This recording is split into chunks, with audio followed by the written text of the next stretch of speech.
In competitive Pokemon, like everywhere else in life, knowledge is power. If you know something about a meta others do not, you will have an edge. So since starting my VGC journey, I've been compiling various tools that can give me information other players don't necessarily have access to. Now don't get me wrong, these are totally legal tools and many pros of course know all about them. But newer to medium players might miss at least one of the tools on this list. And I found every single one of them so far to have helped me a ton. So I hope they help you, and if they do, I'd really appreciate it if you could subscribe to this channel. Number 1.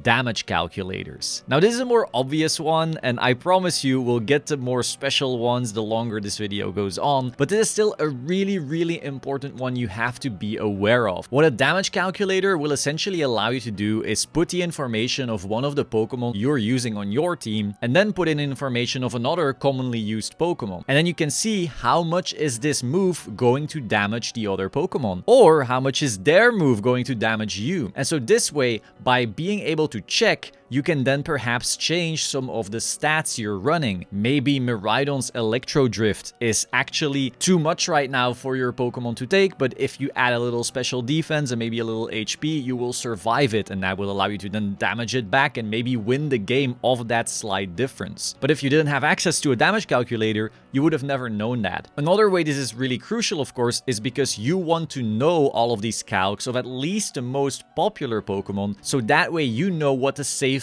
move at any point is. Maybe your Pokemon can live a Glacial Lance from Calyrex Ice. Maybe it can't. Only by using these calculators and learning some of the most important damage calculations will you be able to figure out the best moves throughout all of your games. Second, Statcrusher. And this tool kind of ties into the previous tool as well. Also, I will be putting links in the description for all of these. This is a website that tracks data from Pokemon Showdown, so you know what Pokemon have been used the most, and not just used the most, but also used where on the ladder. You know, if you want to check for just the highest rated players and what they're doing, you can do that as well. And beyond usage stats, you can also see what moves are usually being used by these players. And most importantly, and this is why I love this tool above many others, it can also show you what stats players are using. So for example, you can go to Incineroar and see, oh, all the players are currently running this type of speed stat on Incineroar, and then you can make your Incineroar just a little faster,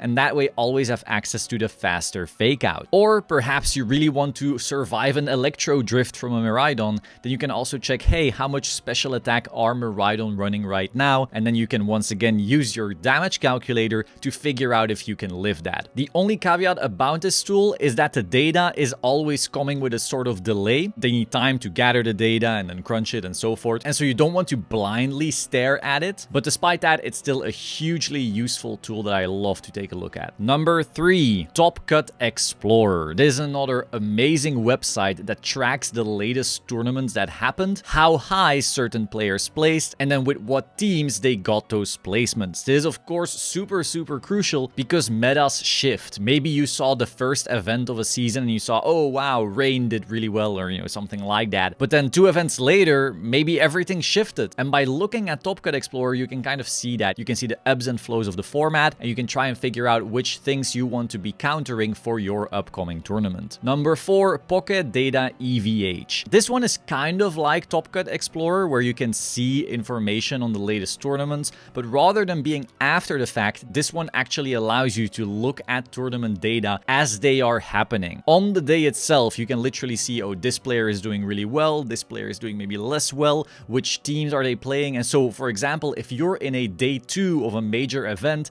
and you know, oh, this one matchup can be pretty hard or this one matchup can be pretty easy, you can just look at the data and see, okay, I have this kind of chance to face them. I need to maybe do a little extra prep. I need to maybe talk to a friend and see what I could do in that situation. Another neat feature is that you can sort by country. So if you're traveling to a far event with some friends, you can actually click like your country flag and see, oh, everyone in my friend group is doing really well or really bad. You never know. It's just been really fun to track how everyone's doing that way. Number 5, Victory Road. Victory Road hosts the biggest and most prestigious online third-party tournaments. They also have cash prizing, and so a lot of pro players enter these looking to test their latest teams. After the tournament concludes, they then also post what teams did well, how well certain Pokemon converted from day 1 to day 2, and so this is once again a great way to keep tabs on how the meta is evolving outside of the official circuit. Sometimes there may not be a big major event for a given time, but there's a good chance a Victory Road tournament did happen in that time, and I've noticed myself, sometimes people will grab their teams from these Victory Road tournaments, and so you don't want to be caught off guard by missing these results. For example, right now, ever since NAIC, there hasn't been a major tournament, and Worlds is coming up in August. So during this time, Victory Road is really the main way we can still see the meta develop. Beyond their own tournaments, they will also publish results from some of the tournament circuits that we in the West don't necessarily track as easily. So there were various major tournaments throughout Asia the past months that I wouldn't have known the results of if it wasn't for Victory Road. 6. Limitless. This platform is used by tons of third-party tournament organizers, and beyond giving you the ability to join some tournaments, sometimes free, sometimes paid, with cool pricing and so forth, it can also give you information on the meta. Especially early on in a format when there hasn't been any major tournaments yet, and so many people are hiding their best teams, you will sometimes already get a feel for what the format is going to look like by keeping tabs on these tournaments. There's bound to be some teams doing well here that then end up converting well in the bigger tournaments too, and so once again, you don't want to be caught off guard by not having seen them. Do note that just like Victory Road, these platforms tend to publish the open team sheets, so you won't know the stats of the Pokemon that did well, but you will know things like moves and items. Finally, you of course don't just have to look at this only when you don't have major results just yet. This can still be a really cool way to practice the tournament experience while not necessarily traveling to these big majors just yet, or just maybe in between majors. It's never bad to get extra experience. 7. PASRS? PASRS? I don't know how people want to pronounce it, but this is an incredible tool that allows you to track your wins and losses so you can re-watch them later and perhaps learn from them. But more importantly, it also allows you to draw conclusions from these games. These pages will show you tons of info, like how many times you've used a certain move, how many times you've played against a certain team, how many times you've lost and won against specific Pokemon. And so from there, you can then figure out if a certain move is perhaps being clicked so little it could become another one, or maybe you're losing because you're not clicking it enough. If you lose a ton against a specific Pokemon, you can then also try and patch this matchup whole by, for example, replacing your least broad Pokemon with a good counter for the bad matchup. Overall, I feel this tool is pretty underutilized by some, but it's just been super useful to me to have a data-driven approach to your practice and team building. The only slightly awkward thing about this, of course, is that it's like a Google Drive type deal. Like you need to copy it into your own Google account and then start putting it in. It's a little bit weird to get used to, but that's totally fine because it's so useful that the small hurdle just doesn't matter at all. Number 8. Spams. And this kind of is like PASRS because you have to copy it into your own Google Drive and you then put your Pokepaste in, but where PASRS was for tracking your replays, Spams lets you create a matchup document. So you'll want to add the most popular teams for the time, and then in the other page you'll be able to define which Pokemon you bring to the matchup, which one's in lead, which one's in the back. You can then add notes about the matchup, like what Pokemon you want to usually Terra, or perhaps even what moves to click depending on what your opponent brought. Finally, you can also add game 2 and game 3 plans because perhaps your first game plan has an obvious counter that you then want to account for in the later games. This is essentially your roadmap on how to win against certain teams with your specific team. 9.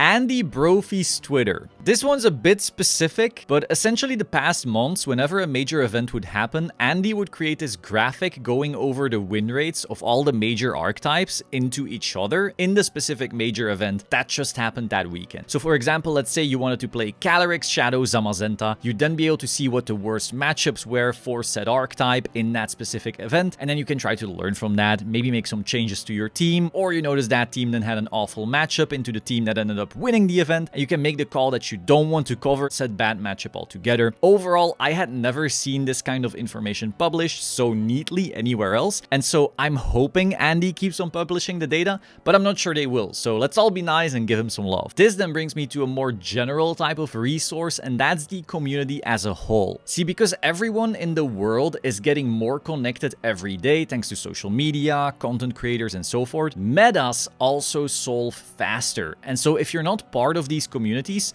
you're basically missing out. Ideally, you'll want to follow some of the greatest minds in the game because they're always posting about a game. And then other people commenting on those posts with their own thoughts also give you a constant vibe check of where the other players are at. If you notice Dondozo is currently being slept on and in various conversations he's being clowned on, perhaps it means in a coming lower power format there won't be a lot of haze or clear smog, and it's time for you to strike with that annoying menace. Or maybe a major event just happened and some pro players shared their team paste, including EV spreads. That's something you would only have access to if you followed various members of the VGC community. So now I wanted to mention some of these creators that I found super helpful to follow, and if I didn't mention you or someone you love, do let me know in the comments. I'm always looking to learn more. So here goes. Wolf. Everyone knows him, arguably greatest player of all time. The narrative style videos about his tournament runs are downright inspiring. Cybertron, an OG, giving teams with in-depth play-by-plays. Solemn Pokémon, bearded, handsome Belgian player with a bright future. Subscribe,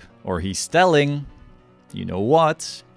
Do you know who? Brady Smith, VGC Corner, regional champion and coach, informative content on how to get better. Joe UX9, one of the best players in America right now, insightful gameplay from a pro. James Beck, another OG, giving teams with in-depth play-by-plays. CK49, otherwise known as Aditya, great player with a very up-to-date podcast covering the competitive scene. Michael Der Beste. If Wolf is the greatest player of all time, Michael might be the greatest player of this moment. Super insightful top player, cracked at random battles for years, and then relatively recently swapped to VGC and just instantly started dominating. Seeing how fast Michael analyzes a game and then figures out the optimal move is downright frustrating. He's so good. Justin Tang, one of the best players in America at the moment. Poké Professor Josh, really interesting documentary style videos about Pokemon VGC's history. Scrawl VGC, a little bit of everything on this channel, some top X best lists, some tournament prep, some news, but all really high quality. The Battle Room, meta analysis, gameplay analysis. It's the Battle Room featuring the Battle Room. Dark Type Darsh, a really good player with informative content on how to improve, and he loves to remind everyone that he beat Wolf once before in